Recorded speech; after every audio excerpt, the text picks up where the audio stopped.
The magician holds a length of rope with one end in each hand. He invites the spectator to do the same with another piece of rope. Stating that it would be impossible to tie a knot in a rope without letting go of at least one end, the wizard proceeds to drape the rope over his arm, forming a series of simple loops and twists. This is done slowly, without letting go of the ends, so the spectator can copy every move the magician makes with his rope. Still holding both ends, the magician shakes the rope from his arm. A knot appears magically in the center. No knot is formed in the spectator's rope, even though he is sure he has copied the magician's every move.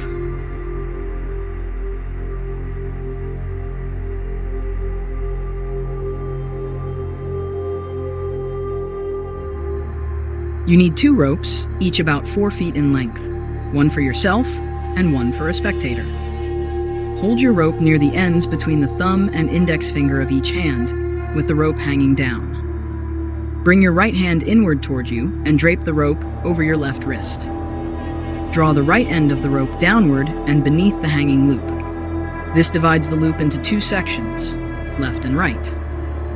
Insert your right hand, still holding the right end, through the left section of the loop, and in one continuous motion, bring your hand back through the right section, nipping the rope at point A.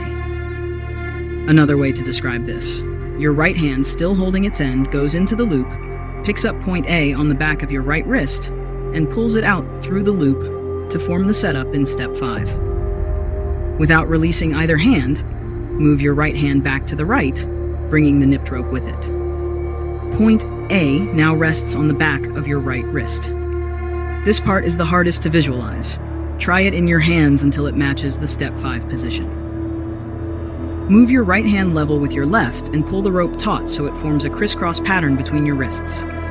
Note the new spot, point B, just below the end held by your right hand. Now relax the tension and tilt both hands forward and downward so the outside loops slide over the ends of your hands. You're now ready for the secret move.